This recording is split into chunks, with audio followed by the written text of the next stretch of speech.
네, 안녕하십니까. 요즘 뭐 보안이 뭐 작년부터 엄청난 화두인데, 그래서 개인정보보호법이 또 이제 8월 달에 새로 시행되지 않습니까? 그래서 이제 개인정보보호법이 어떻게 바뀌는지, 또 그에 대해서 기업들은 어떠한 대응 전략을 가져야 되는지, 뭐 또 그런 것에 대한 또 대응 방안은 뭔지, 구체적인 솔루션은 뭔지 이런 것들을 아이벤코리아의 두 분 게스트 모셨습니다. 먼저 첫 번째 세션은요, 아이벤코리아의 신경미 선생님 모시고 진행하도록 하겠습니다. 안녕하세요. 안녕하세요. 네네. 자, 먼저 이렇게 개인정보란 게 무엇인지 일단 뭐 신 선생님이 먼저 관점 좀 말씀해 주시겠어요? 개인정보가 뭔지. 개인정보라는 거는 이제 그 단어 자체에서 말씀드릴 수 있는 것처럼 음. 이제 살아있는 개인을 식별할 수 있다. 네. 누가 누군지를 알 수 있게 만드는 정보인데요. 음. 다들 편하게 생각하시는 것처럼 뭐 이름이나 음. 우리가 또 다 공유하고 있는 주민등록번호 같은 네네. 경우는 당연히 개인정보 그 외에도 여기서 보이시는 것처럼 뭐 사회적 정보라던가 뭐 회사 정보 네. 또는 뭐 전화번호 쉽게는 음. 그리고 내 사상적인 정보라던가 그런 부분들까지도 다 나를 이제 식별할 수 있게 하는 정보기 때문에 음. 이제 개인 정보다라고 네. 말씀드릴 수 있습니다. 그렇지만 우리가 이 오늘 개인정보보호법에서 특히 이제 주안점 두는 것은 지금 말씀하신 것 중에서 어떤 걸까요? 주민번호? 그중에 주민번호를 포함하는 고유 식별번호라고 나와 있는데요. 네. 그거 고유 식별번호라고 하면 아무래도 뭐 이름, 뭐 주민등록번호, 뭐 여권번호, 운전면허번호 그런 식으로 저희가 이제 명명을 하고 있습니다. 네네. 자, 지금 이 장표는 저희가 되게 많이 봤던 예. IBM의 이제 엑스리포트지 않습니까? 예, 예. 네. 근데 여기서 어떤 점을 오늘 좀 주안점을 두고 말씀하고 싶으신 건가요? 오늘은 아무래도 네. 사실 많이 알고 계시겠지만 저희가 네. 이제 데이터 보안에 대해서 말씀을 드리고자 개인정보보호법을 같이 연계시켜서 말씀을 드리고 있기 때문에 네. 가운데 보시는 내부 위협이다라는 네. 점을 좀 말씀드리고 싶습니다. 네네. 오른쪽에 써 있는 것처럼 이제 요즘에 더 이슈가 된 이유가 은행권이랑 카드사에서 대형으로 이제 정보가 유출됐기 때문에 다들 관심이 있으신 거고 네네. 거기서 공통적으로 찾을 수 있는 게 유출 경로가 외부 해킹보다는 내부 특권 있는 자의 유출이었다라는 점 때문에 이제 그 가운데 부분을 좀 더 하이라이트를 시켜서 말씀드리고 싶습니다. 네네. 자, 요게 이제 카드사, 우리가 다 알고 있는 카드사죠. 예. 여기서 말씀하셔도 돼요, 그냥. 네. 네. 뭐 이미 알고 다 알고 계셔서 있- 굳이 네. 뭐 말씀을 안 드려도 될 것 오케이. 같긴 한데 네네. 네, 이제 간략하게 이 경위를 말씀을 드리고자 이렇게 했는데 이유는 뭐 사실 가장 큰 개인정보 유출 사건이었고 요거 때문에 더 이제 추가적으로 이슈가 되고 있어서 이 차트를 준비를 한 거고요. 이것도 결국 이제 내부자, 그죠? 그렇죠. 네. 예. 그래서 여기서 이제 관련돼서 말씀을 드리고 싶은 게 경로를 보시면 이제 개발자가 그러니까 외주자죠. 외주 업체에 이제 개발을 하고자 들어왔던 분이 실제 있는 데이터 DB에서 개발계 시스템으로 적재를 하던 중에 네. 거기에 있는 실제 데이터를 유출을 한 케이스입니다. 그래서 오른쪽에 한번 해주시면 좋은데 네네. 여기서 어떤 점을 시사하느냐를 이제 보실 수 있는 게 일단은 첫 번째로 개발계 DB에서 실제 데이터를 쓰고 있었다라는 점이거든요. 네. 그래서 외주자임에도 불구하고 특권자가 당연히 권한이 있을 수는 있지만 실제 데이터를 운영함에 있어서 개발을 할 때에도 실제 데이터를 그대로 써야 하느냐라는 점을 이제 짚을 수 있고 두 번째는 이제 한 1년여 동안 조금씩 유출을 했는데 그거를 중간중간에 바로바로 탐지를 못했다라는 점, 그러니까 모니터링이 네. 제대로 됐느냐라는 점. 그리고 암호화는 가장 기본적으로 많이들 하고 계시긴 한데 과연 이게 정말 저희가 알고 있는 정말 모든 개인 정보를 다 가지고 있는 그 DB에 다 적용이 되었느냐라는 네. 요 세 가지를 저희는 좀 이제 짚어보고 싶다라고 말씀을 드리는 것입니다. 아, 이 개발팀장이 이게 뭐 16억도 아니고 1,600만 원 때문에 네. 야, 참 너무나 이것들을 이 사람 지금 구속됐잖아요. 그죠? 예, 예. 네. 자, 그렇다면 실제로 이런 것도 이제 방지하기 앞으로 개인정보보호법이 되게 강화가 되는 것이 8월 달에부터 시행되는 거죠. 그렇죠. 그죠? 개정이 네. 됐고 작년에 이미 네. 예. 그래서 지금 강화가 된다. 그래서 왼쪽에서 보시는 것처럼 이제 이미 답을 맞추셨는데 네. 과징금이 부여가 돼서 예전에는 과징금 제도가 없었거든요. 네. 뒤에서 한 번 더 말씀드리겠지만 어. 그래서 5억 원까지도 과징금을 이제 부과를 하고 이제 두 번째에서 보시는 것처럼 원래는 책임 있는 자만 네. 이제 뭐 해임을 당한다던가라고 써 있었다면 이제는 아예 CEO까지 그 책임을 진다라고 이제 명시가 됐다는 것이 이제 중요한 포인트다. 네. 그리고 이제 개인정보 보호 관련돼서 이제 방송통신위원회에서도 지금 이제 말씀을 드리는 게 네. 단순히 5억 네. 원으로 이제 정량적으로 정하는 것뿐만이 아니라 어. 매출액의 1%를 와. 과징금하겠다라고 해서 그 금액은 5억 원보다 더 늘어날 수도 있는 그렇죠. 거죠, 기업마다. 보통 이제 큰 회사들은 뭐 매출액이 몇 조 하잖아요. 몇 조의 1%면은 몇 천억, 몇 백억이 돼야겠네요. 근데 이거는 지금 현재 맨 오른쪽에 매출의 1%를 가징하겠다는 것은 예, 예. 올해 8월 달에 시행되는 개인정보보호에는 해당되지 않는 거죠. 이것은 예, 사실은 그죠? 아닙니다. 이건 아직 개별법으로 이건 아직 통과가 안 된 거, 아직은 아직 예, 안 된 거죠. 가결이 의결이 올라가 있는 상태고요. 이거가 되면은 웬만한 대형 기관들은 되게 엄청난 큰 부담이 될 것 네. 같아요. 그럼 이제 CEO 해임 권고 가능성도 가능하다는 것도 이거 신설된 거지 않습니까? 예, 그러면 이번에 카드사 예. CEO가 뭐 해임된 경우가 있었나요? 이런 거 지금까지 이런 것들이? 뭐 실질적으로 해임 권고 사항 때문에 실제 이제 의사를 밝히셔서 네. 자진 사퇴를 하시고 그런 음. 경우들이 발생을 했고 네네. 또 한 카드사 같은 경우는 실제로 된 걸로 알고 있고요. 음, 그래서 지금 이게 그냥 단순히 떠돌리는 그냥 음, 말만 돌아다니는 게 아니라 음. 실제 그런 방향으로 흘러가고 네. 있다라고 네. 말씀을 드리고 싶습니다. 뭐 이런 그 법의 개정 방향성은 지금 여기 방송 듣는 분들은 거의 이제 보안 담당자들, 예. IT 운영자분들이잖아요. 예. 여기에 뭐 카드사 CEO가 지금 방송을 듣고 있지는 않을 것 같고요. 네. 이런 것들은 상당히 우리 그 실제 이거 담당하신 분들한테 좋은 것 같아요. 네. 그죠? 지금까지는 담당하신 분만 그렇죠. 애꿎게 네. 문책을 당하고 그랬는데 이런 것은 되게 좋은 것 같아요. 네. 환경이 아무래도. 이거는 그냥 앞에랑 사실 그냥 음. 말씀을 드리고 있는 겁니다. 그래서 음, 이번에 이제 특히 금융권에서 많이 발생이 돼서 네. 그 전에는 이제 다른 인더스트리에서도 많이 됐지만 특히 2013년 같은 경우는 거의 금융권에서 발생을 했다라고 해도 과언이 아니기 때문에 네. 관련돼서 이제 밑에서 보신 것처럼 법규랑 처벌이 더 강화돼서 특별히 금융권 관련돼서는 이제 금융위원회에서 발표한 내역에 의하면 네. 거기서도 이제 매출액 1% 얘기가 나왔었고 네. 여기는 오히려 최대 50억 원까지 가징하겠다라고 더 강력하게 말을 한 거고요. 실질적으로 이제 여기 명시된 건 6개월이었지만 이번 카드사 같은 경우는 실제 3개월 영업 그 신규 영업에 있어서는 중지가 됐고요. 네네. 제가 자료를 봤을 때는 거기서 오는 손실이 한 2조 원 된다고 하더라고요. 그래서 여기서 보면 관련 위반자 예, 예. 과태료란 조항 있잖아요. 예, 예. 최대 5천만 원, 네, 현재 1천만 원인데 이거는 예, 예. 관련 위반자란 말씀은 뭡니까? 그 실제 담당자를 말하는 겁니까? 담당자가 될 수도 있고 야. 여기서의 관련 위반자는 네, 다 정말 CEO까지도 관련된 네네. 모든 사람들이 다 포괄이 되는 거겠죠. 그래서 네. 1년 월급 날라가는 거네요. 자, 그러면 근데 여기 보면 또 그 내부 통제 강화해가지고 예. 이건 결국 아까 말씀하신 이제 내부 인력 보안 그런 것이 되게 네, 더 예. 이슈기 때문에 이것이 맞습니다. 더 네, 그래서 법제화되는 거네요.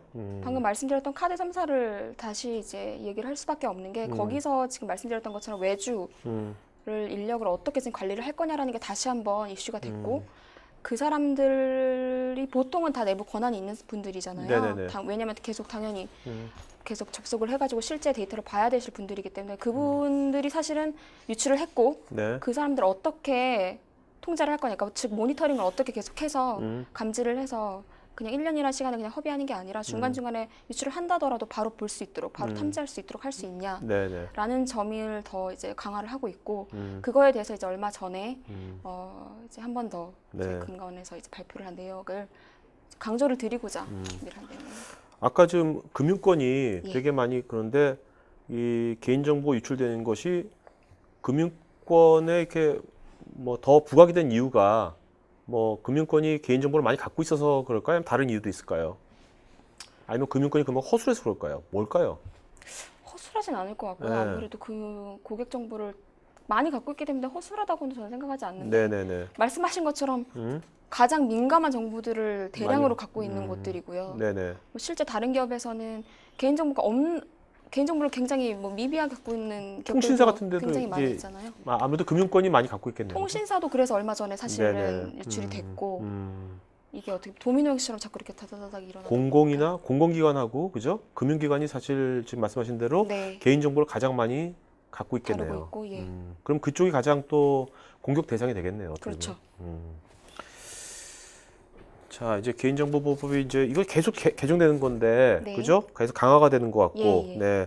이것이 꼭 금융권만 해당되는 건 아니고 모든 기업에 해당되겠죠, 맞습니다. 결국은. 개인정보보호법이라고 하는 게 보시는 것처럼 개별법, 그러니까 특별법이 아니라 네, 전체 모든 인더스트리에 적용되는 일반법이기 때문에 기존에는 저렇게 뭐 의료, 교육, 뭐 공공, 뭐 정보통신, 금융 쪽 개별법이 다 이제 산재되어 있었고 실질적으로 지금도 이제 존재를 하고는 있지만 그게 문제가 된 거죠. 왜냐면 그 사이사이에 이제 빠져나갈 수 있는 구멍들이 너무 많다 보니까 네네. 이제 2011년에 제정이 되어서 이제 개인정보보호법이라고 하는 게 이제 신설이 되었고요.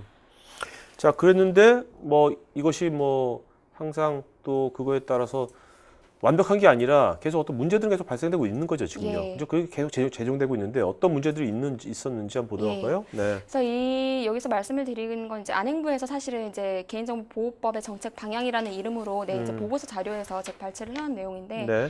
그래서 11년에 제정을 해서 시행을 해봤더니 한 약 1년에서 2년 사이에 실질적으로 어떤 내용들이 있었냐라고 해서 이제 주요 현황들을 낸 자료에서 주요 정보들만 했습니다. 그래서 침해 유형들을 보니까 수집을 했을 때에도 너무 과도하게 하더라. 네. 그리고 기술적 관리적 조치, 그러니까 여기서 이제 포함되는 게 저희가 늘 많이 알고 있는 뭐 암호화라던가 그런 부분들이 제대로 돼 있지 않더라. 그리고 뭐 이용 제공 같은 경우도 접근 권한 같은 경우도 사실은 네네. 차등으로 이제 뭐 다 볼 수 있는 사람, 뭐 읽기만 할 수 있는 네네네. 사람으로 이제 분류가 돼야 됨에도 불구하고 그런 것들이 체계적으로 이루어지지 않고 있었고 당연히 필요 없는 정보들을 파기해야 되는데도 그러니까 굉장히 그런 전반적인 어떻게 보면 라이프 사이클적인 면에서 제대로 이루어지지 않았다라는 점을 여기서 짚고 있는 네. 거고요. 암호화 같은 경우는 사실 어떤 그 기술적인 어떤 솔루션을 도입하면 바로 할 수 있는 것 같은데 예. 이런 것들은 이렇게 안 된 이유가 뭐 예산이 없었을까요? 아니면은 위에서 어떤 이런 것의 중요성을 인식을 못해서 그런 걸까요? 말씀하신 두 가지가 다 적용된다고 저는 생각을 하고요. 네. 그리고 또 이제 아무래도 뭐 금융권 같은 경우는 업무 영향도가 크기 때문에 그 점들을 가장 좀 이렇게 멀리 하시는 것 같습니다. 네. 하면서 시스템적인 면 때문에. 자, 여기 보면 진짜 아까 우리가 말한 것처럼 금융업하고 공공기관이 네. 가장 많은 또 예, 그걸 예. 갖고 있네요, 지금요. 그래서 했더니 실태 점검을 해보았는데 개인정보 보호법을 시행했음에도 불구하고 이제 정기적으로도 이제 감사를 나가고 점검을 나가고 수시적으로도 나가지만 이제 보시는 것처럼 아직도 네. 그러니까 그 당시에도 법과 관련 없이도 이렇게 계속 일어나고 있더라라는 부분을 이제 발표를 했습니다. 네. 뭐 이 사례 같은 것은 뭐 이미 요새 많이, 신문지상에서 예. 거의 많이 나오니까요. 너무 많이 보셨을 건데 여기서는 이제 그냥 말씀드리고 싶은 게 원인에서 보시는 것처럼 해커, 뭐 예전에는 해킹에 의한 게 많이 발생했죠. 네. 거의 다 보시는 것처럼 주가 이제 해킹인데 이제 최근에 발생하는 건들은 앞에서 말씀드렸던 것처럼 내부 유출, 내부 권한 있는 협력업체. 사람, 그렇죠. 그래서 외주 업체도 있고 아니면 아예 자사 직원이 네. 악의를 품고 이제 유출을 하는 경우들도 있었고요. 은행권에서 실질적으로. 그래서 그런 경로들이 좀 내부 유출로 많이 기울고 있다라는 점이고, 그래서 여기서는 이제 역시나 개인정보 보호를 했는데도 좀 부실하더라. 계속 발생했다. 그러니까 우리가 내부 유출을 좀 막으려면 예. 어떤 그런 이제 환경이 여기는 야, 이거 내가 좀 했다가 금방 걸리겠구나. 그죠? 그렇죠, 예, 그런 예. 것이 느끼면 그렇죠. 하려던 사람도 안 할 것 같고 이거 뭐야? 구멍이 많네 하면 예. 그냥 사람도 어떤 악의적인 발상이 떠오를 수도 있잖아요. 네. 뭐 그런 환경도 되게 중요할 것 같아요. 그죠? 그럼 이 모니터링 같은 것도 그런 환경을 제공하는 되게 중요한 요소인 것 같은데. 그렇죠. 예. 그 모니터링이라는 부분에 있어서 이제 중요한 게 같이 가는 게 접근 권한 관리도 그렇고 네. 권한 관리라는 게 아까 말씀드렸던 차등 부여. 네. 이제 권한별로 한 사람 한 사람별로 권한이 나눠져야 된다라는 거고 그리고 그 기록도 당연히 보관을 해야 되고 접속 기록이라고 할 수 있는 부분이 이제 모니터링 쪽에 이제 포함이 되는 부분인데 네네. 누가 들어와서 어떤 데이터를 조회했는지 그렇죠. 변경을 하진 않았는지 네네. 네. 뭐 이제 거기서 당연히 유출이 되면 감지가 되는 거고요. 그런 부분들도 계속 이제 관리가 되어져야 한다라는 점. 그럼 이 접근 권한 및 접속 기록을 잘 뭔가 기록하는 것도 예. 이것도 그러면 올해 8월 달에 예. 시행되는 것에 포함되는 겁니까? 그렇죠. 아, 이것도 신설되는 이 겁니까? 부분 신설은 아니고 이 부분이 강화된 원래 겁니까? 있었음에도 있었는데? 불구하고 아, 많이들 오케이. 좀 강화가 됐다는 거죠. 그 부분을 여기서 한 번 더 이제 짚었던 거고요. 네네네. 실태 진단을 결과했더니 네네. 이 부분이 아직도 부실하더라. 그래서 네. 이제 보시는 것처럼 이제 작년에 그래서 네. 이런 결과들을 바탕으로 이제 안행부랑 이제 타 협력 기관들이 해서 개정안을 의결을 했고 네. 이제 그것이 올해 8월부터 이제 시행이 되는 것입니다. 음. 그래서 여기서 이제 실제 그러니까 기존 현행 개인정보보호법이랑 뭐가 달라졌냐라고 보면 가장 크게 세 가지로 볼 수 있는데요. 네. 일단은 주민등록번호 자체가 처리가 원칙적으로는 금지가 됐습니다. 네네. 그렇게 됐고 물론 이제 금지를 다 할 수는 없잖아요. 왜냐면 기업 특성상 업무상 필요할 수 있기 때문에 그래서 단 예외가 적용되는 사항들이 있고 그 예외 사항들을 경우에는 저 밑에도 써있지만 안전성 확보 조치를 이행을 해놔야 된다는 것입니다. 네네. 그리고 이제 두 번째가 이제 이미 말씀드렸던 과징금 제도 그리고 CEO 징계 권고까지 이런 것들이 이제 강화가 돼서 개정안이 된 거고요. 네. 자, 그럼 이제 실제로 이제 알겠고, 그러면 이제 여기 있는 분들은 그러면 우리는 무엇을 어떻게 그쵸. 준비해야 될 거냐, 그 대안이 중요한 거지 않습니까? 네.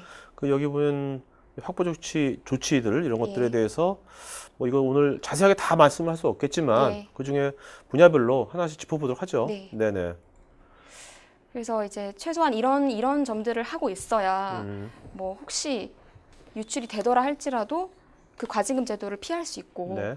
이제 기본적으로 감사가 나왔을 때도 이런 점들을 하고 있으셔야 되는 건데 그 중에 하나가 이제 첫 번째는 사실 너무나도 이제 기본적인 거죠. 내부 관리 계획. 네. 그러니까 어떻게 관리를 할 거고 어떤 책임자를 둘 거다. 음, 그래서 뭐 취급자도 있고 개인정보 그 관리자도 있고 음, 이런 부분들을 어떻게 관리를 할 건지라는 것과 실질적으로 이제 수립을 해서 운영을 할 때 어떻게 하겠다라는 그래서 어떻게 보면 원칙적인 건데 가장 네. 기본으로 되어 있어야 하기 때문에 명시가 됐고요. 음, 또 그다음 보시면 이제 접근 권한 관리 이 네네. 부분이 이제 앞에서 계속 말씀드렸던 내부 접속 기록을 관리하고 하는 부분들이랑 같이 연계가 되는데요. 그래서 이제 계속 말씀드렸던 차등부요. 그래서 모든 사람들이 다 뭐 읽고 쓰고 변경하고 할 필요가 없잖아요. 네네네. 그래서 그런 부분들을 다 한 명 한 명씩 그 업무별에 맞게 차등별을 하자라는 점입니다. 여기 뭐 3조 4조에 나오는데 예. 이 조항들은 그러니까 만들어진 게 2011년, 12년 그렇죠, 그때 11년. 만들어진 거죠. 개인정보보호법이 근데 제정될 이제 때 예. 있었지만 제대로 시행이 안 된 거죠. 그렇죠. 각 기관들마다. 이제 이런 것도 많이 시행을 하려고 하겠네요. 그러니까 이 부분을 이제 지켜야 되는 거죠. 법적으로도. 네. 예. 그리고 이제 그 다음이 비밀번호 관리. 그래서 저희가 이거는 야. 사실 지금 뭐 다들 아실 거예요. 계속 비밀번호가 점점 비밀번호 어려워지고 이제 10자리까지 이제 늘어납니까 이제? 최소 야, 최소 10자리예요 이제? 실제로 쓰는 건. 야, 또 바꿔야겠네 비밀번호 그러면? 뭐 계속 근데 어려워지고 있기 때문에. 네네네. 근데 이제 특수문자도 아무래도 예, 조합해가지고. 예 권고를 하고 있는 내용이고요. 네. 그리고 이제 이 부분이 접근 권한 관리랑 추가적으로 접근 통제 시스템인데 네. 뭐 이 부분 사실 많이 알고 계시는 부분입니다. 그래서 네네. 옛날부터 이제 하라고 권고를 해왔던 사항이고 많이들 하고 계시기도 하지만 얼마큼 돼 있느냐를 한 번 더 좀 짚어보셨으면 좋겠습니다. 그래서 네. 알고 계시는 뭐 웹방화벽부터 시작해서 침입 차단 시스템, 그러니까 저희가 알고 뭐 DB 접근 통제 네네. 시스템도 그렇고 각 영역별로 통제를 해야 된다라고 말씀을 드리고 있습니다. 요즘같이 또 이제 클라우드라든지 가상화라든지 이렇게 자꾸 연결된 세상에서는 이런 것이 더 중요해질 것 네. 같아요. 네. 암호화. 뭐 이 부분은 뭐 너무나 많이 알고 계시죠, 사실은. 그래서 암호화 내용이고 개인정보를 이제 민감정보, DB에 있는 정보들에 있어서 암호화를 하셔야 된다라고 말씀을 드리고 있고 이제 법적으로 권고하는 내용은 이제 안전한 암호 알고리즘을 사용을 해라라는 네. 부분입니다. 그래서 여기 알고리즘을 이제 명시를 해놓은 이유는 이 부분들이 충족이 되면 암호화를 실제 할 경우에 이제 문제가 되지 않는다라고 해서 민간기관에는 이제 리스트업된 알고리즘을 사용하시면 되고 네. 공공기관 같은 경우는 좀 그 중에서도 국정원이 인증한 알고리즘은 네네. 또 좀 추려지거든요. 네. 그래서 이제 특별히 보시는 것처럼 아리아나 시드라는 알고리즘을 이 두 가지를 권고 사항으로 이제 두고 있습니다. 네. 그래서 이 부분은 사실은 이제 원래 이제 뭐 중간 저희가 DMZ 구간이라고 하잖아요. 네네네. 그래서 인터넷상이랑 이제 중간 부분, 그러니까 외부망, 중간망에서는 무조건 암호화를 하고 송수신을 할 경우에 네. 그리고 내부망 같은 경우는 이제 아무래도 차단이 된 상태이기 때문에 원래는 이제 보시는 것처럼 위험도 분석이라던가 뭐 개인정보 영향 분석이라던가를 통해서 뭐 필요하다라고만 하면 된다라고는 개인정보법에 제정이 되어 있는데 요즘에 얼마 전에 금융권에서 발표한 내용이 뭐냐면 내부망도 다 무조건 암호화를 해라. 아, 왜냐면 아까 그 어떤 그 뭐랄까요 접근 권한하고도 같이 그렇죠. 상관관계 예, 있겠네요. 맞습니다. 그래서 어차피 권한 있는 사람이 가져갈 경우에도 암호화가 되어 있어야 그렇죠. 못 보기 때문에 네네. 그래서 내부망에도 무조건 다 암호화를 하도록 지금 이제 계속 변경이 돼가고 있는 상황입니다. 그 내부망의 범위라는 것이 그 이제 우리가 이제 사내에서 뭔가 차세대 만들 때 외주 업체도 이제 주잖아요. 협력업체라든지 예. 그런 사람들도 내부망에 포함되어 있는 거죠. 그렇죠. 왜냐하면 그렇죠? 어쨌든 저희가 소위 이제 말하는 고객 정보가 담긴 DB를 음. 결국에는 말씀드리고 있는 대상이기 때문에 네네네. 거기에 접근을 할 수 있는 모든 사람들은 외주 업체도 솔직히 굉장히 네네. 많이 포함이 되고 있습니다. 네. 그리고 이제 이게 접속 기록을 보관을 해라. 그래서 최소 6개월간 개인정보보호법에서 명시를 하고 있고요. 뭐 아이디, 뭐 IP 주소, 네. 날짜, 시간, 뭘 받느냐 이런 것들을 그냥 모두 모니터링을 할 수 있게 네. 해야 된다라고 말씀을 드리고 있습니다. 그러니까 이제 뭐 누구라도 뭐 루트가 어쩌면 누구라도 뭔가 여러 가지 권한은 많을 수 있겠지만 그 사람이 뭘 했는지 예. 기록은 다 상세하게 그렇죠. 남는 거죠. 그래서 혹시라도 되더라도 사후에 네. 바로 이제 누군지 다 알아서 네. 할 수 있도록. 네. 그리고 뒤에 두 가지는 사실 이제 음. 뭐 다들 하고 네, 네. 있는 겁니다. 그래서 백신 뭐 업데이트 그리고 아예 서버 자체가 따로 있다라면 네. 아예 뭐 그러니까 물리적으로도 어. 출입 통제라던가 하는 부분들은 이 부분들을 다들 이제 요새 또 뭐 망분리, 그죠? 망분리도 큰 화두잖아요. 예, 또. 맞습니다. 그래서 앞의 내용을 좀 네. 정리를 해보면 어떤 위반 사례랑 벌칙이 있었냐라고 봤을 때 뭐 첫 번째로 보시는 게 이제 권한 부여 관리해서 차등 부여를 하지 않았다라는 점이고요. 그럴 경우에도 이제 뒤에 보시는 것처럼 뭐 2년 이하 징역이라던가 네. 이제 벌금은 계속 주어지는 거고 그리고 또 이제 두 번째로 보실 수 있는 게 뭐 접근 통제 시스템이라던가 네, 네. 접근 제어가 얼마큼 제대로 되어져 있었느냐라는 점이고 세 번째가 이제 가장 제 생각에는 요즘에 더 많이 좀 보셨으면 좋겠는 게 DB 접근 내역을 확인할 수 있도록 이제 로그 기록을 얼마나 남기고 네네. 있느냐라는 점에서 이제 이루어지지 않아서 위반 사례로 뽑힌 내용들이고요. 이제 마지막은 이제 그 개인정보 자체에 대해서 이제 여기서는 암호화 내용인 거죠. 네네. 실질적으로 그 이동할 때 개인정보 왔다 갔다 할 때 송신을 하고 수신을 할 경우에도 암호화가 되어 있었느냐라는 점이라서. 저 오늘 이렇게 쭉 보니까 이런 것이 예전처럼 뭐 그냥 몇몇 장비 도입해가지고 예. 이게 해결될 문제가 아닌 것 같아요. 맞습니다. 예, 이 전반적인 그림을 네. 보고서 그것들을 뭔가 계획을 수립해서 전문가들과 잘 협의해가지고 이걸 만들어야지 그냥 어떤 특정한 솔루션이나 장비 갖고는 되지 않겠다 하는 생각이 그러니까 드네요. 일단은 인식 개선부터 필요하다고 생각이 들고요. 프로세스도 그렇죠. 중요하고. 그래서 앞단에 뭐 그런 계획들 뭐가 중요하냐라는 것보다는 그런 부분들을 지키려면 각각 그 책임자별로, 그러니까 네. 권한 역할별로 책임자를 두어야 한다는 것부터가 너무 기본적인 거지만 사실은 네. 얼만큼 되어 있느냐라는 점을 말씀을 드릴 수밖에 없고 이 내부 모니터링 영역도 음. 계속 얘기가 되어 왔습니다. 이게 신설이 아니거든요. 네네. 그럼에도 불구하고 지금 이게 제대로 되어 있지 않아서 금융권에서 네네. 더 이슈가 됐던 거기 때문에 말씀을 드리고 여기서는 예. 저는 오늘 방송을 하면서 어떤 느낌을 받았냐면 예전에 90년대 때 네. 기업이 우리나라 기업이 MRP다 뭐다 해가지고 있었는데 ERP가 도입돼서 ERP로 쫙 바뀌었거든요. 그 프로세스가 정립된 새롭게 했잖아요. 개량화되고 네. 그런 것처럼 이제 보안도 하나의 단위가 아니라 어떤 90년대 ERP처럼 네. 이제 2010년대는 보안도 하나의 그 새로운 프로세스를 정립하는 예. 그런 형태로 이제 뭔가 이렇게 추진돼야 되지 않을까. 맞습니다. 그렇게 가겠다는 느낌이 좀 얼핏 드네요. 네. 그렇게 되어야 할 것이 네, 같습니다. 알겠습니다. 자, 그러면 바로 두 번째 세션 네. 이따 Q&A 시간 잘 참여해 주시고요. 예. 네, 고맙습니다. 자, 바로 두 번째 세션 들어가도록 하겠습니다. 네, 자, 두 번째 세션은요. IBM코리아의 조광훈 전문위원입니다. 안녕하세요. 안녕하세요. 네. 뭐 아무래도 많이 벌써 여기 이 자리에 쓴 지가 벌써 한 3-4번 되죠. 네. 고피디님 얼굴이 네. 굉장히 친근합니다. 네, 여유가 있으십니다.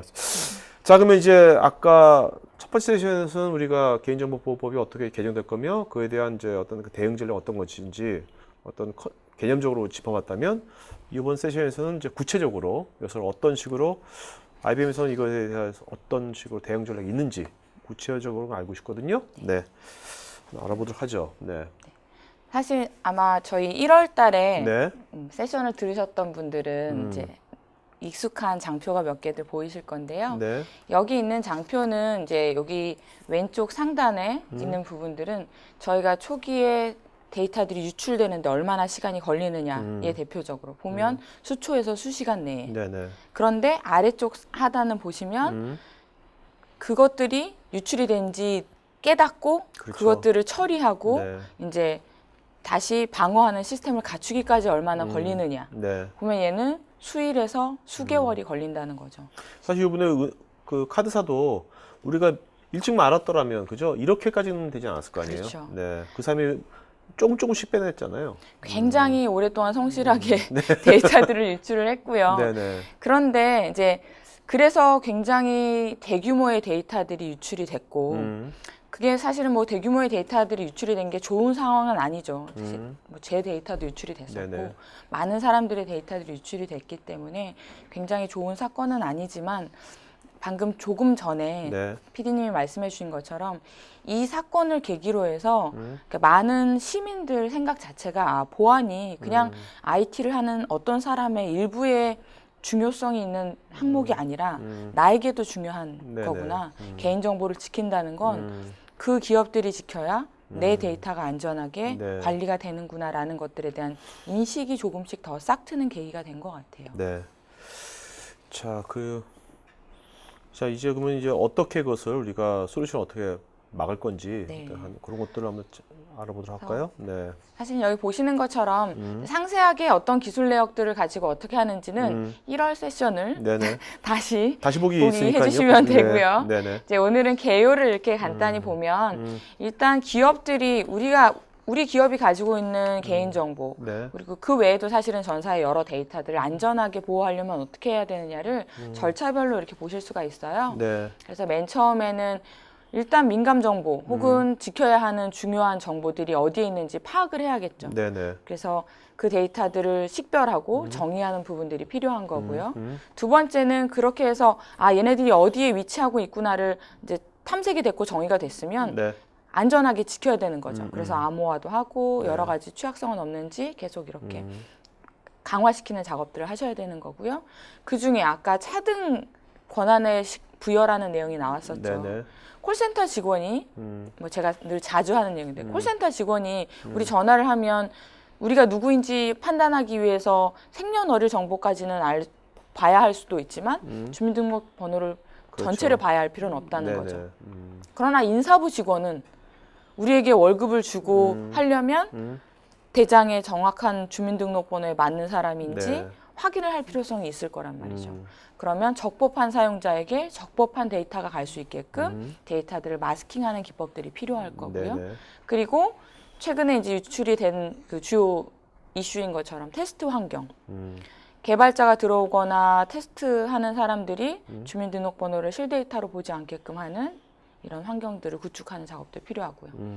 이제 네 번째 있는 항목들은 이제 모니터링을 하는 거죠. 상시 네네. 모니터링. 내부 통제 입장에서도 그리고 외부에서 들어오는 사용자들 입장에서도 어떤 데이터들을 어떻게 활용하고 있는지 정상적으로 데이터들이 조회가 되고 있는지 네네. 이런 것들이 제대로 그리고 상시 모니터링 되어야 한다는 거고요. 마지막으로 그렇게 모니터링을 하다가 무언가 이상 징후가 파악이 된다라고 하면 그 트랜잭션에 대해서는 이제 통제 조치를 할 수 네네. 있는 그래서 끊어주거나 아니면 뭐 격리를 시키거나 하는 여러 조처들을 하시는 기술들이 이제 기업마다 필요하실 거고요. 네.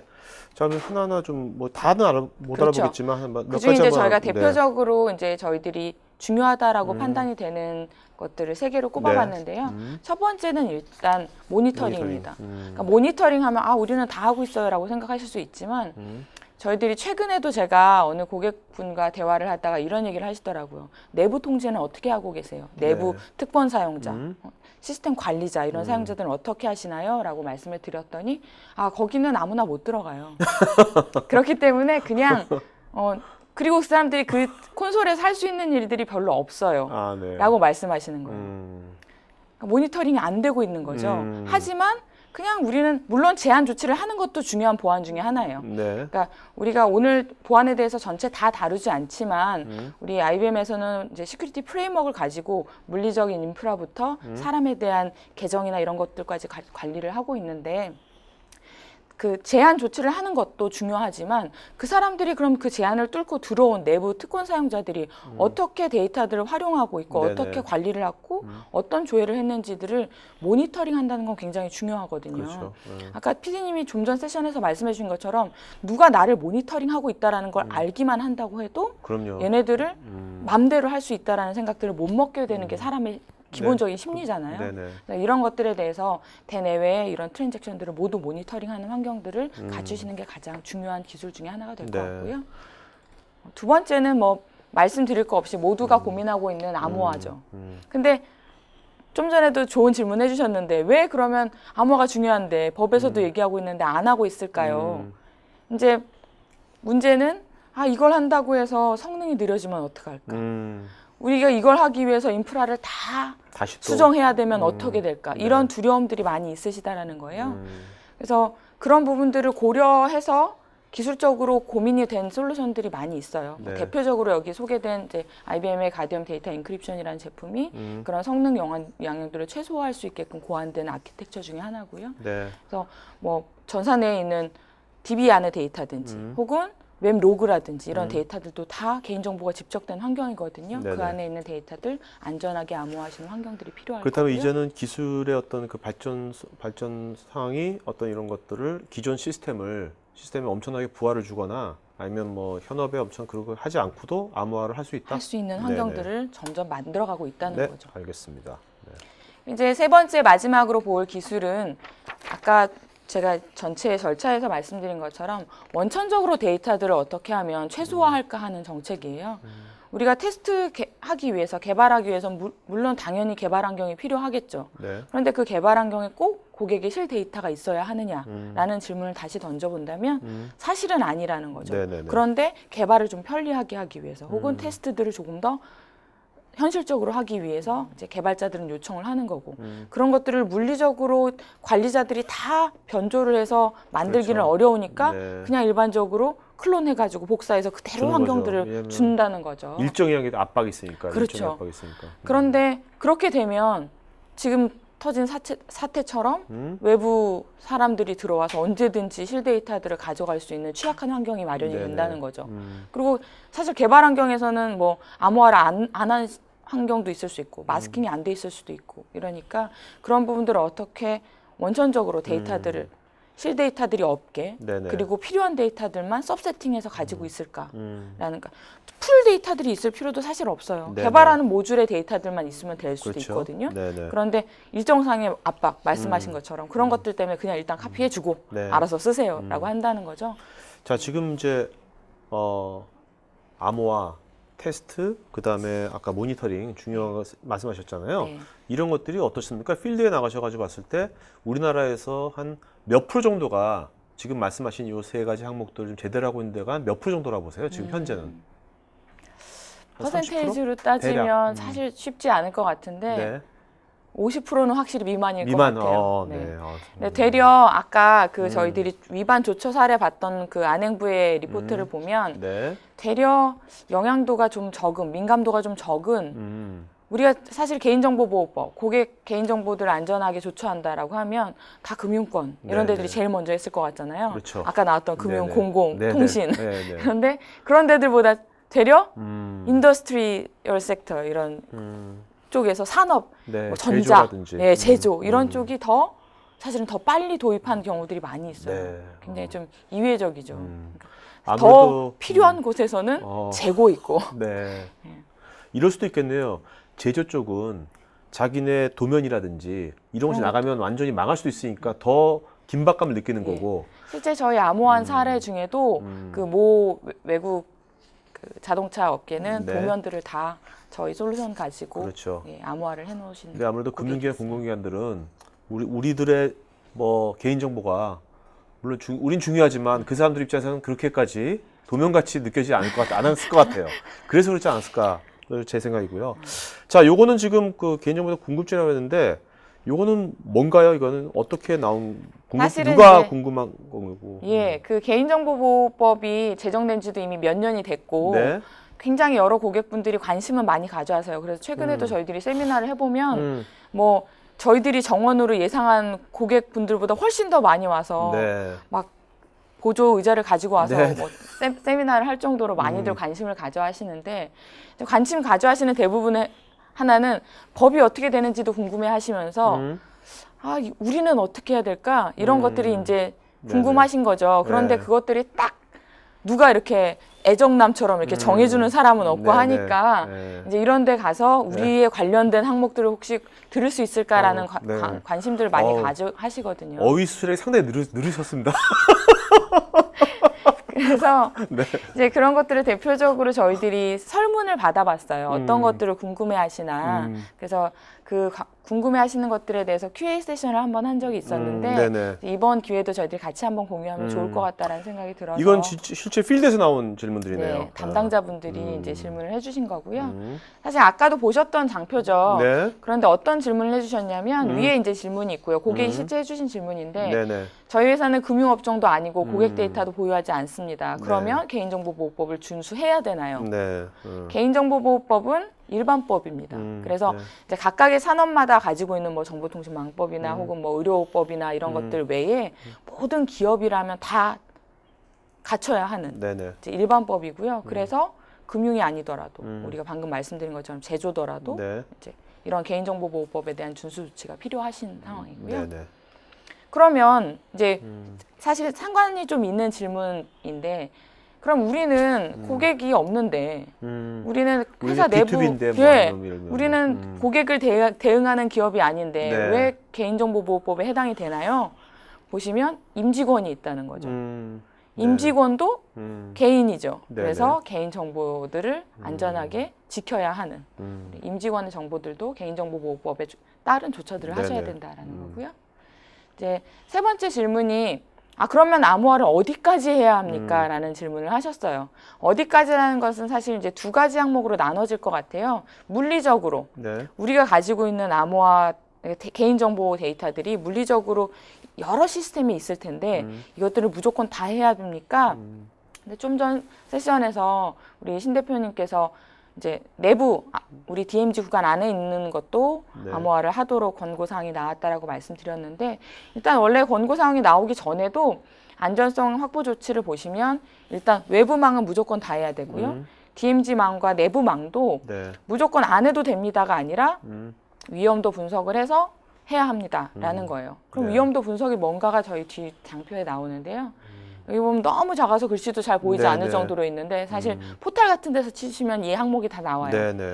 이 26개를 다 충족하면 엔드죠. 이 중에 하나가 아니라 이 26개를 무조건 엔드로 다 충족하면 그러면? 안 네. 해도 됩니다라는 건데 네. 네. 실제로는 얘네들을 다 충족하기가 어렵다는 거죠. 그래서 이제 후속 조치로 나오는 게 그러면 그냥 안 해도 하세요. 네네. 안 해도 그냥 하세요. 네. 라고 나온다는 거고요.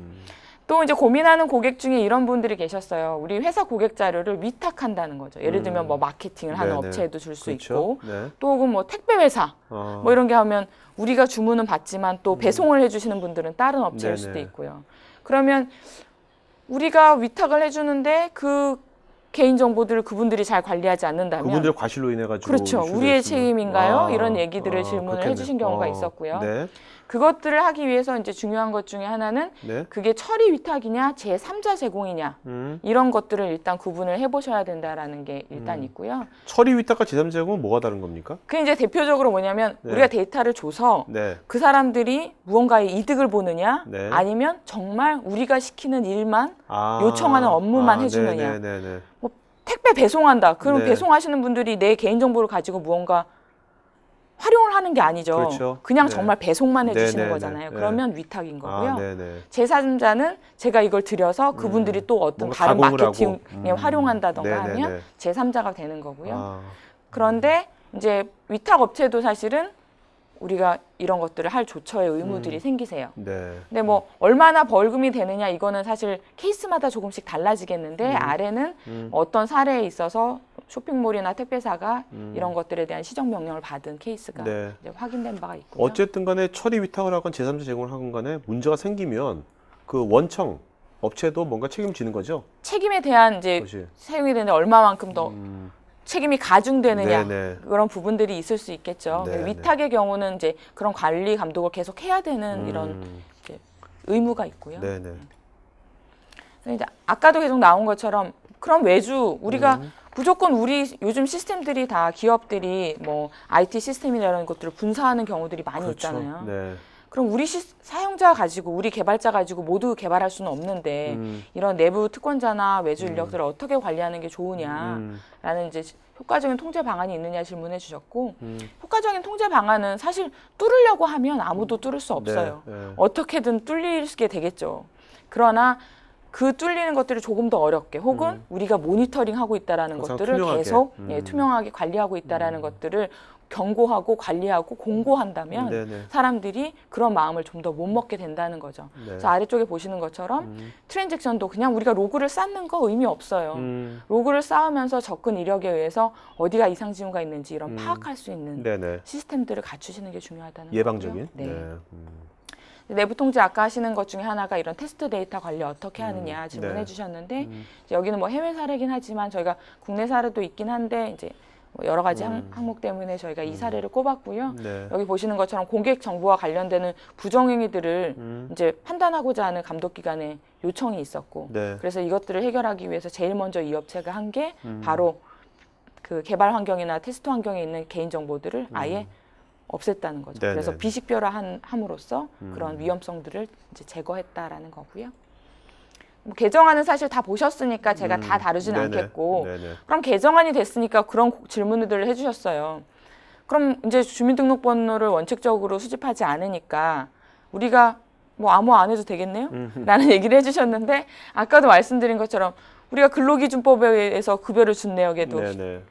주민등록번호가 그렇죠. 들어가고, 그래서 이런 아래쪽에 있는 여러 그 예외 적용에 의해서 그럼에도 불구하고 수집을 해야 되는 정보들이 있다는 거죠. 네네. 그런 애들은 마찬가지로 안전한 조치들을 계속 지속적으로 하셔야 되는 거고요. 그리고 뭐 금감원에서도 이제 이런 실체 조사나 계속 가이드라인이 강화되고 있죠.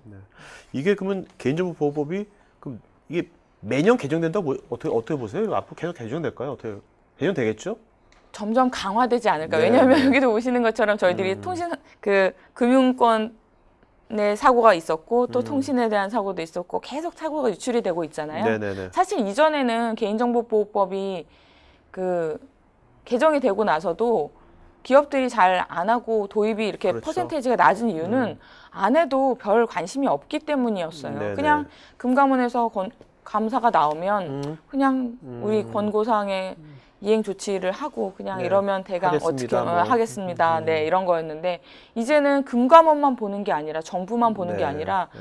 우리 시민들이 고객들이 네. 보고 있다는 거죠. 아, 그렇죠. 저 기업들이 잘하고 있나? 언론에서, 그리고 실제 이 3사에 의해서 카드사 유출 실제 고객들이 몇 개월 만에 이탈도 많이 이탈을 하고. 하고 그렇죠. 있고요. 네. 자, 아까 그 뭐 매출의 1% 그런 아. 얘기들이 사실 제일 먼저 하고 있는 데는 미국 같은 데인데 미국 같은 데는 그래서 파산한 기업도 되게 많아요. 아, 네. 실제 그렇게 매출에 막 몇 프로를 맞으면 네. 파산을 하는 거죠. 그렇죠. 그래서 거기에 이제 보안의 성숙도나 이런 걸 따져보는 워크숍을 보면 우리가 몇 건이 유출됐느냐가 기업이 굉장히 민감해요. 우리는 뭐 1,000만 건 뭐 그냥 다 됐구나 이러고 끝나는데 실제 이 사람들은 1,000만 건이냐, 예를 들면 1,000만 건이냐 뭐 10,000건이냐에 따라 손해배상을 해야 되는 것들이 매출, 뭐 30만 원 그렇겠네요. 뭐 이런 것들만 해도 소송만 해도 큰 위험이고요. 네. 그 매출을 따졌을 때는 또 엄청나질 거고요. 네. 그래서 이제 이런 것들에 대한 이제 경각심들이 더 많아질 것 같아요. 그러니까 이게 뭐 사고가 나면 그냥 뭐 몇몇 사람의 몇 달 만에 그것이 아니라 회사의 존망이 달린 거잖아요. 그렇죠. 그러니까 과징금도 그렇지만 또 이것이 언론에 금방 알려지니까 SNS도 있으니까 신인도도 하락하고. 고객이 또 유출 네.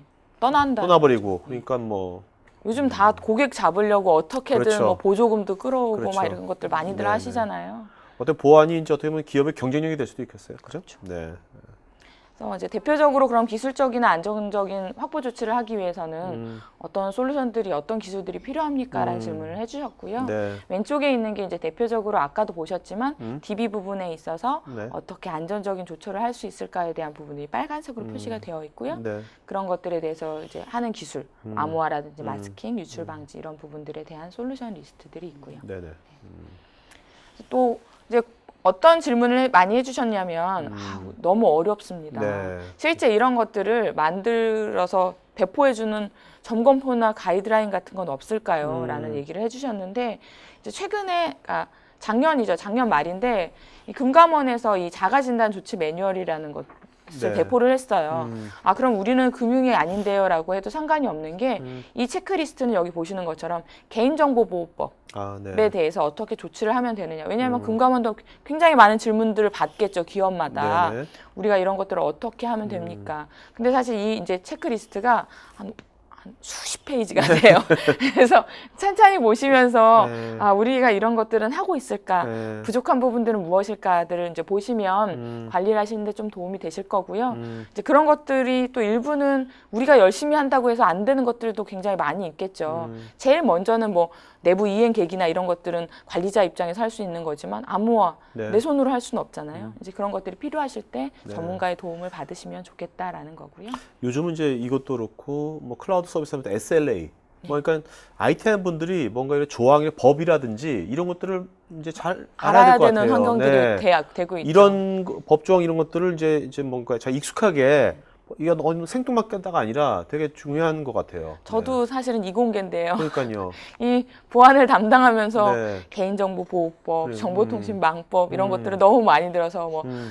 법안이 통합 제정이 네네. 되고 이런 것들이 점점 익숙해지고 있더라고요. 그러니까 이게 법과 기술이 융합이 되는 것 같아요. 점점 이게 하나의 융합되고 있는 것 시대 같아요. 조류인 것 같아요.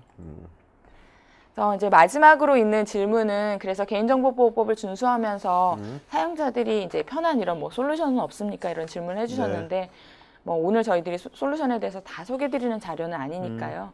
왼쪽은 뭐냐면 실제 그러면 우리가 준수를 하면서 이 보안이 유출될 수 있는 개인정보가 유출될 수 있는 케이스의 시나리오들을 저희들이 확인을 해본 거였고요. 네네. 그것들을 기준으로 예스냐 노냐에 따라서 예스면 오른쪽 아니면 뭐 안쪽 이렇게 해서 점검을 해가시면 어떤 것들이 필요한지 네. 어떤 솔루션들을 우리가 아직도 도입을 해야 하는지 이런 것들을 참고를 해보실 수 있을 것 같아요. 네.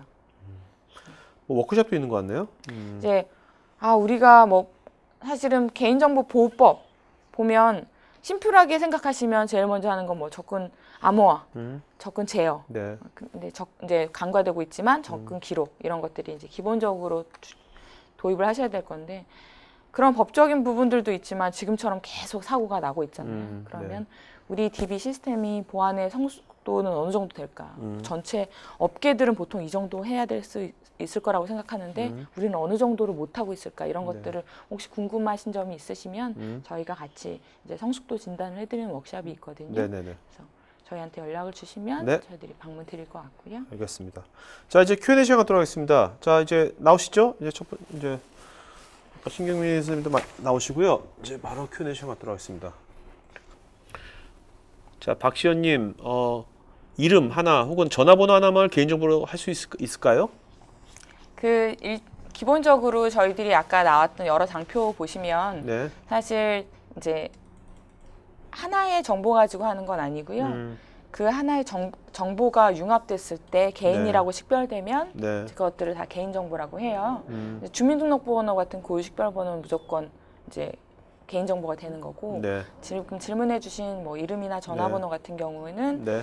보통 그냥 개별적으로만 따지진 않고 이름과 전화번호가 합쳐졌다든지 뭐 혹은 이름과 계좌번호 네. 이런 식으로 이제 조합들을 따지는 경우가 많은데 네. 그렇다고 그러면 우리는 전화번호만 하면 됩니다. 뭐 이름만 하면 됩니다. 이렇게 하지는 않고요. 네.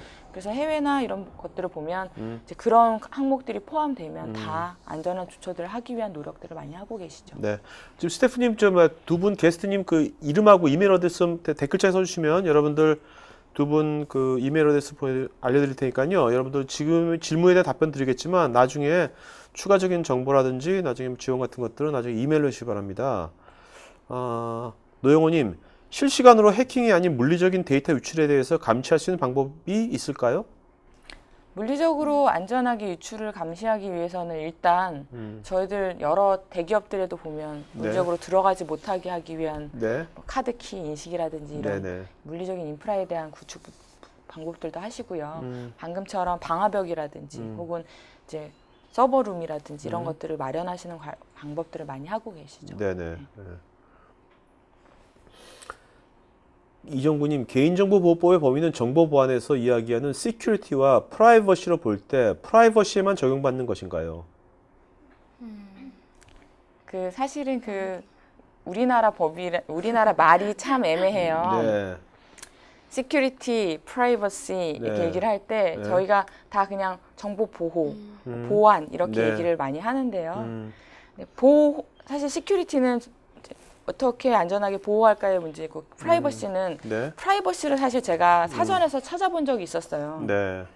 근데 사전에서 찾아보면 참 우리가 한마디로 정의하기가 참 쉽진 않으니까 우리가 그냥 그래서 프라이버시라고 하잖아요. 네네네. 이제 개인이라는 것들에 대한 권리죠. 개인이 가지고 있는 권리 이런 것들인데 이제 개인정보보호법은 사실은 데이터 우리가 프라이버시 액트라고 보통 하죠. 네네. 개인에 대한 정보가 안전하게 관리될, 네. 안전하게 보호될 권리를 얘기를 하고 있고요.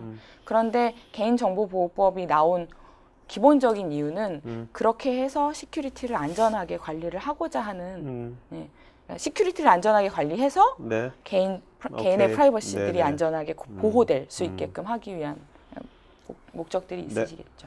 자, 서정원님은 코멘트 주셨습니다. 시큐리티 트렌드 세미나에 다녀왔는데 한마디로 분석을 요약하면 외국은 해커에 의한 위협이 주어지지만 한국은 내부인에 의해서 특히 경영진의 무책임함이 결정적 원인이라고 합니다라고 코멘트 주셨고요. 신중배님, 개인정보 보호의 기준이 생자 기준인데 살아있는 사람, 생자와 사자의 시점에 대한 기준이 어떻게 되는지요? 1번, 실제로 사망한 시점인지, 사망 신고를 한 시점인지. 네. 이거는 동사무소에 물어보셔야 될 것 같긴 한데 네. 제가 알기로는 네. 사망 신고를 한 그쵸. 시점인 걸로 알고 네, 있습니다. 네, 알겠습니다. 저도 그렇게 네네, 알겠습니다. 제가 네. 한 번 더 확인은 네네네네. 자, 그다음에 이모비님, 기업에서 이 솔루션만 도입하면 개인정보 보호는 완벽하게 되는 건가? 와, 도대체 얼만큼 더 해야 하는 건지, 로드맵과 마일스톤 있으면 좋겠어 등에 가장 필요합니다. 이런 것들이 네, 명쾌한 답변이 있으시다면. 그 일단 첫 번째 질문은요. 네. 저도 그 솔루션에 대한 기술 네. 지원을 하고 있지만 네네. 이 솔루션 하나만 사시면 모든 것들이 다 그 완벽하게 됩니다라고 하시면 네. 약장사입니다. 네네네. 예. 네. 그 보안이라는 건 사실은 오늘 저희들이 보안에 대해서 상세하게 다 기술적으로 다루는 뭐 세션이 아니라서 네. 그 세션들을 다 다루지 않았지만 뭐 네트워크 구간도 있고요, DB도 있고, 네. 애플리케이션도 있고, 아까 물리적으로 인프라에서 들어오는 관점도 있고요. 네. 그리고 내부 사용자들에 대한 관리를 시키는 입장도 있고요. 음. 그래서 어디 하나만 뚫리면 네. 뚫리게 되는 게 보안이에요. 그래서 보안에 있어서 사실 제가 완전성이라는 얘기를 가끔 하는데 네. 보안이 완전하다는 건 없어요. 다만 우리가 지킬 수 있는 수용 가능한 위험 수준으로 낮추는 게 목표인 거죠. 네네. 네. 자, 두 번째 답변에서 좋은 질문 있으면 이름 적어주시고요. 이따가 발표해 주시기 바랍니다. 김수열님, 데이터 암호화에 있어서 핵심은 대상 범위와 초기 암호화라고 보는데요. 기간과 업무량을 고려하여 IBM에서 권고하는 방안이나 사례가 있으신가요?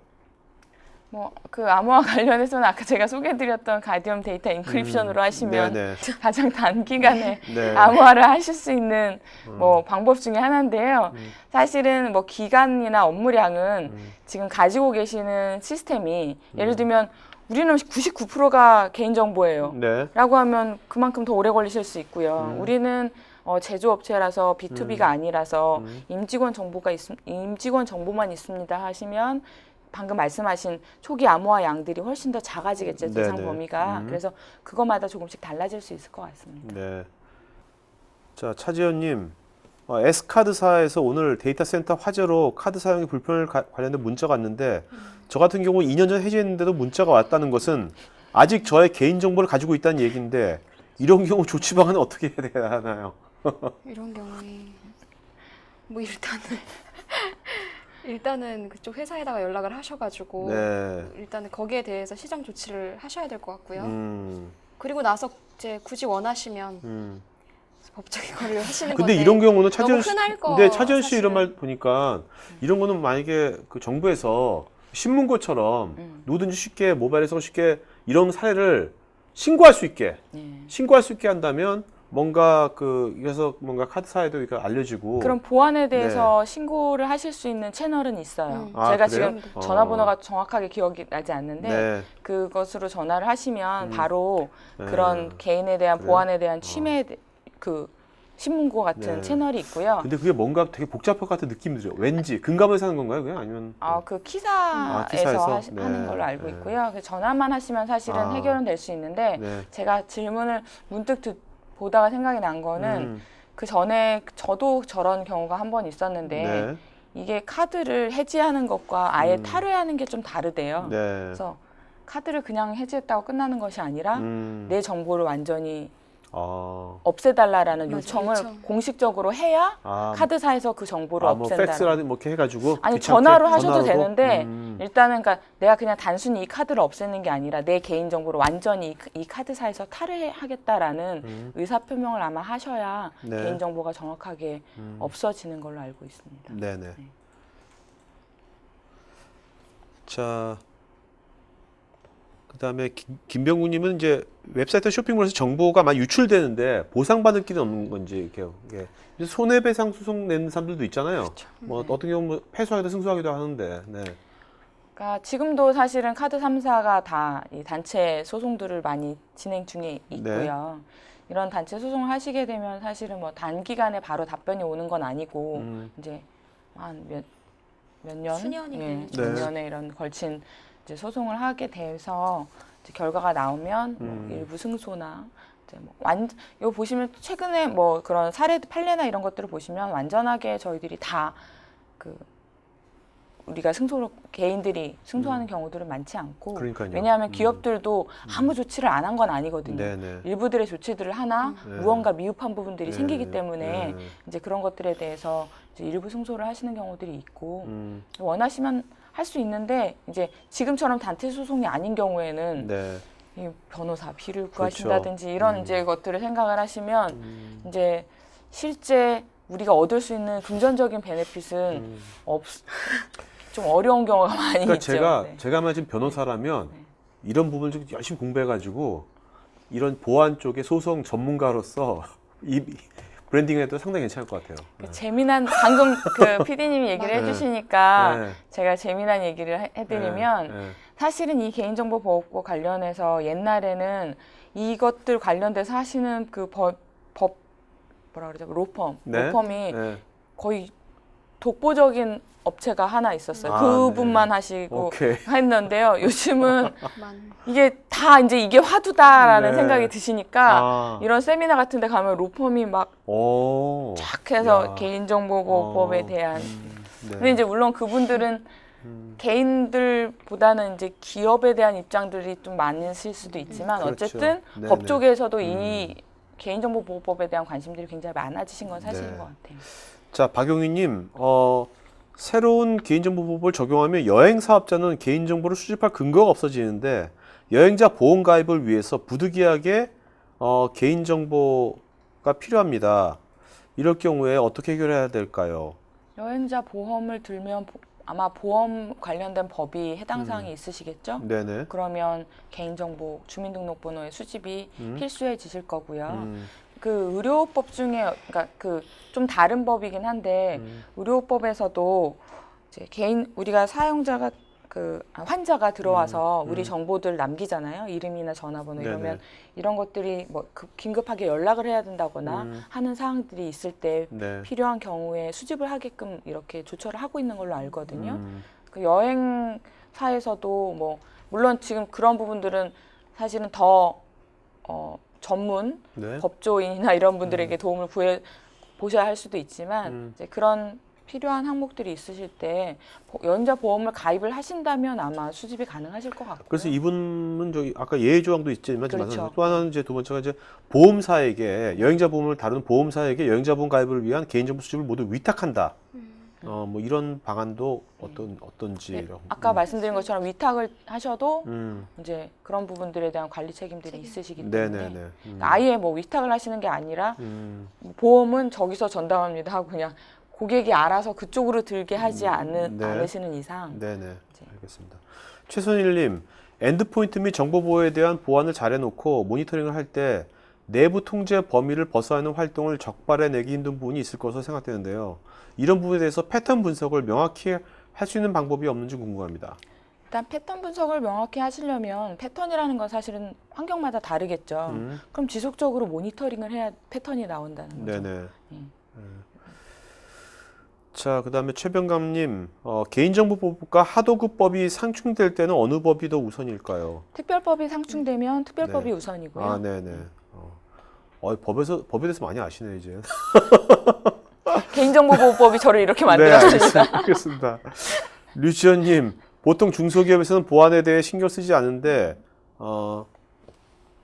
CISO가 CEO에게 각인시켜야 할 것은 무엇이 있을까요?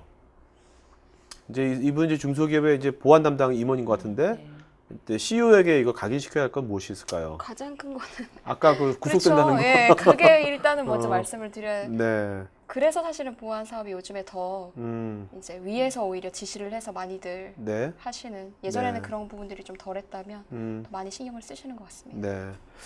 자, 이창덕님, 개인정보보호 규제의 대상자 및 R&R 정의가 회사마다 차이가 많은 듯한데 IBM용 한국형 표준이 있는지요? 이 표준이라는 건 사실은 네. 그러니까 아까 R&R 말씀을 해주셨는데 이 R&R이라는 거는 일단 누군가의 롤이 있어야 되잖아요. 근데 아직도 우리나라 기업들이 뭐 정보보호 책임자가 네. 없고 그냥 DBA가 관리를 같이 겸임을 하고 있는 데도 있고 하다 네네. 보니까 네. 그냥 완전한 표준을 세운다는 건 사실 쉽지 않아요. 네. 기업마다 조금씩 차이들이 있을 것 같고요. 네네. 물론 여러 가지 저희들이 직무 분리라든지 이런 부분들을 권고는 하고 있죠. 네. 자, 박병수님, 개인정보를 다루는 업종이 상당히 많은 것으로 알고 있는데 그렇다면 개인정보를 다루는 담당자의 기준은 어떻게 구별할 수 있을까요? 담당자. 그 정보통신망법이나 개인정보보호법이나 보면 뭐 이용자, 취급자, 네. 담당자 이런 것들이 조금씩 달라지는데요. 네네. 네. 말 그대로 걔를 이용해서 이용하는 사용자들에 대해서 관련이 있는 법들이 있고요. 그 개인정보를 취급해서 관리를 하는 관리자들이 뭐 해당하는 사항들이 있는 경우가 있고 보통 저희들이 개인정보 담당자라고 하면 네. 개인정보를 안전하게 조처하는 사람 이거에 대한 책임이 있는 사람들을 이제 담당자라고는 하는데 네. 이제 현업의 입장이신지 IT의 입장이신지 조금 이제 달라지는 것 같아요. 유사영님, 영상관리 시스템은 외부망과 분리해서 전용 회선을 구성하고 영상 정보 등에 대해서 내부 간 송수신 시 VPN 등을 이용해서 암호화 실시해서 영상을 연기하는데 개인정보 침해 문제가 돼도 되는지요? 그 CCTV 같은 경우에 현재 시군통합관제센터에 CCTV를 연기하고자 하는데 방범용 CCTV 같은 경우는 개인정보 침해 문제가 거론되어 가져오기가 힘드네요. 그렇죠. 개인정보에 대한 CCTV도 사실은 우리가 흔히 생각하면 CCTV가 무슨 개인정보일까 싶지만 아까 맨 처음에 나온 것처럼 그렇죠. 우리가 사회적 정보나 이런 모든 정보까지 다 개인정보라고 파악이 되기 때문에 네.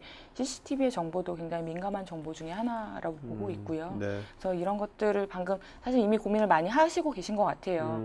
그러니까 말씀드린 것처럼 개인정보, 그러니까 이제 CCTV의 데이터가 개인정보로 이제 판단이 된다고 하면 네. 그 정보에 대해서 CCTV 같은 경우는 CCTV를 어떻게 다룰지에 대한 법이나 점검 리스트도 따로 있거든요. 아까 제가 보여드렸던 네. 금융 그 자가진단 체크표에 보면 아마 CCTV에 대한 항목도 있어요. 네. 그래서 그런 부분을 좀 더 참고해 보시면 도움이 될 것 같습니다. 네. 김태준님, 기업에서 정책 및 사규로 규제를 많이 만들어 놓고 보완 툴도 있지만 내부 인력에서 발생하는 규제는 막을 방법이 없는 것 같아 내부 윤리 교육으로 대안을 찾고 있지만 그것만으로는 되지 않아 정답이 없는 것 같습니다. 시스템 분리도 별 의미가 없는 것 같고요. 라고 하셨는데요. 그래서 그렇죠. 더 저희가 그래서 이제 모니터링을 상시 모니터링 할 수 있는 내부 통제 시스템이 중요하다라는 네. 거고요. 왜냐하면 아까 그 어느 분께서 아까 말씀해 주셨는데 해외는 해커가 많이 들어오는데 네. 특히 국내는 내부 침입자가 많다라고 말씀하셨잖아요. 사실 얼마 안 되는 그 돈임에도 불구하고 그 돈이 내가 그냥 뭐 나한테 필요 없는 정보를 팔므로 인해서 내가 정보에 이익이 생긴다라고 하면 네. 그냥 서슴없이 누구든지 이렇게 욕심을 생길 수 있는 환경이 생겨진다면 네네. 그냥 내가 아무렇지도 않게 취득할 수 있고 음. 그 정보를 팔았는데 돈이 되고 라면 이제 사람들에 대해서 이런 무언가 이렇게 견물생심의 마음이 들 수 네네. 있잖아요. 그런 것들을 하지 못하게끔 그리고 우리가 관리하고 있다라는 것들을 이제 공고하는 환경들이 정착되는 것들이 네네. 필요하겠죠. 네. 자, 심영선님은 아까 차지현님께서 말씀하신 그 카드사 2년 전에 해제했는데 뭐 온다는데 카드 같은 경우는 5년간 자료를 보관해야 하는 조항이 있어서 그럴 거라고요. 이건 만약에 결제 관련 금융정보에 대한 사후 금융사건 발생 시 조회를 위해 필요한 정보 보유 기간을 설정되어 있는 부분이라고 코멘트 주셨습니다. 네. 네. 홍수웅님, FC뿐만 아니라 내부 DB에 대해서도 암호화가 필요하다고 하는데 어디까지 해야 하는지요? 테이블 전체로 해야 되는지 접속 아이디, 패스워드를 해야 되는 건지. 접속 아이디 그러니까 패스워드에 대해서도 하셔야 되고 개인정보가 포함된 데이터 테이블에 대해서도 하셔야 되죠. 네네. 보니까 이렇게 네. 답변을 해주시는 네네네네. 분들 중에 네. 질문을 해주시는 게 아니라 이제 자기가 네네네. 아는 정보들도 네. 많이 올려주시는 아주 것 같아요. 네, 좋은 네. 지금 겁니다. 이성우님, DB 암호화 제품을 많이 검토하고 있는데 국산 솔루션 등은 성능 이슈가 있는 것으로 파악됩니다. 반면 외산 솔루션은 성능적으로 우수하다고 판단되는데 추천해 주실 만한 제품이 있을지 당연히 있죠. IBM이겠죠. 네. 네, IBM 인포스피어 가디언 데이터 인크립션 여기서 이분들이 뭐 다른 회사 제품 제품이 있고요. 추천하겠습니까? 네네. 네. 네. 그러니까 가디엄이라는 네. 이제 제품이 저희 IBM에서 DB를 안전하게 보호하기 위한 네네. 제품군을 지원을 드리고 있고요. 네, 알겠습니다. 자, 조순영님, 안전성 확보 조치를 모두 이행한 경우는 굉장히 광범위하게 느껴지는데요. 모두 이행했다고 인정받으려면 구체적인 사항에 대한 기준이 나와 있는지요? 제가 아까 안전성 확보 조치에 대해서 저희 첫 번째 세션에서 이런 법적인 항목들에 대해서 나왔었잖아요. 네, 그런 부분들 하시는 부분들이 필요하고요. 근데 아까 나왔던 부분들도 사실은 기술적인 조처들이에요. 네, 근데 최근에도 저희들이 심해 사고가 난 그런 것들에 보면 안전 조치 미비, 네. 내부 교육 미비 네네. 이런 이제 실제 기술적인 거 외에도 음. 프로세스나 이런 전체 정책 이런 부분들도 많이 있죠. 그래서 네. 그런 부분들도 이제 눈여겨 보시는 게 좀 중요할 것 같고요. 강사원이 개인정보를 포함하지 않은 데이터 및 홈페이지도 SSL 및 암호화 처리를 해야 하는지요? 개인정보가 포함되어 있지 않으면 뭐 지금 하실 필요는 없으시죠. 네네. 그런데 보호 차원에서 우리가 안전하게 조처하겠다라고 하시면 뭐 네, 더 안전해서 나쁠 건 없겠죠. 네네.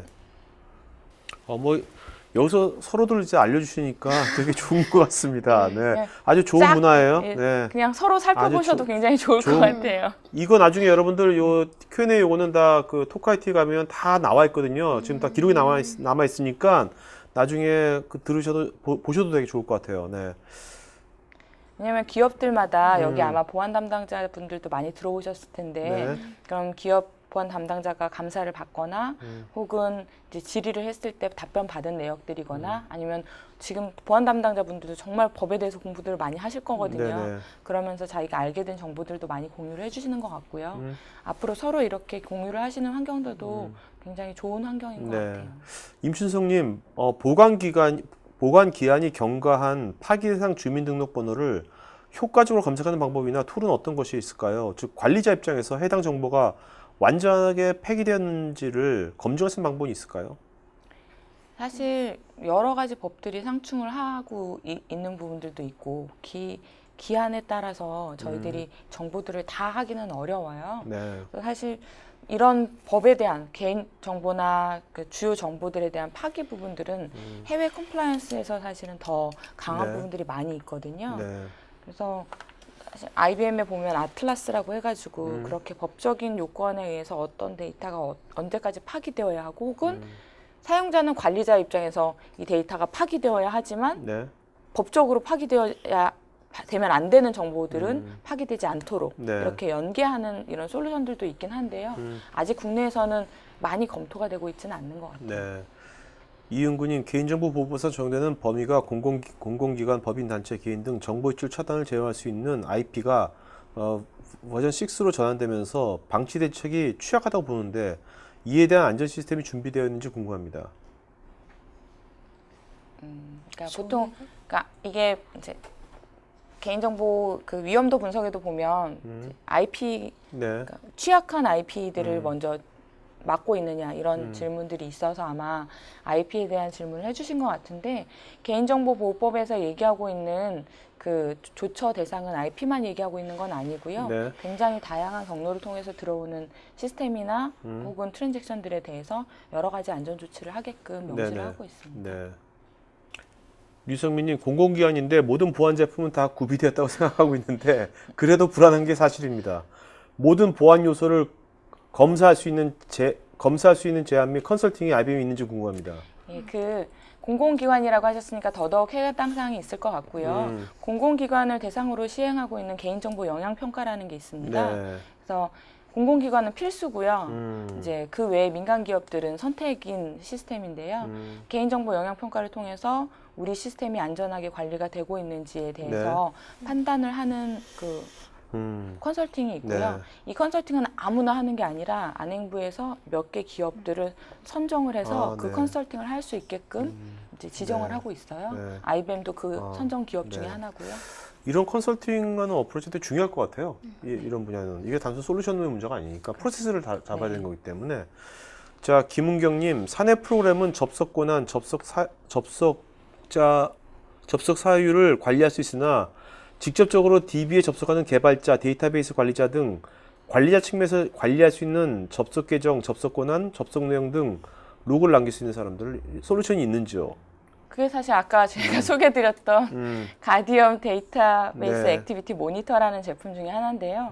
대표적으로 이제 방금 말씀하신 것처럼 뭐 여러 와스를 통해 들어오거나 하는 사용자들은 네. 관리를 잘 그러니까 그냥 모니터링을 못 하시는 경우도 있고 또 네. 어떤 데는 그냥 그 토드나 뭐 이런 에뮬레이터로 들어오시는 사용자들에 대해서만 네네. 뭐 이렇게 접근 통제를 하실 수 있는 환경들이 있는 경우도 있어요. 근데 저희 이제 IBM의 사상은 이렇게 어떤 한 채널만 막아서 되는 건 아니라는 거죠. 그래서 네. DB로 들어오는 그게 개발자를 통해서 바로 접속을 하던 아니면 외부로 들어오던 어떤 솔루션을 통해 들어오던 모두 모니터링을 하는 게 기본적인 제품의 기능이고요. 네. 그런 것들을 통해서 방금 이제 말씀하신 사용자들의 접근 기록이나 정보, 아이디, 심지어는 애플리케이션의 아이디 정보들까지 탐색을 해서 기록하게끔 이제 하고 있고요. 네.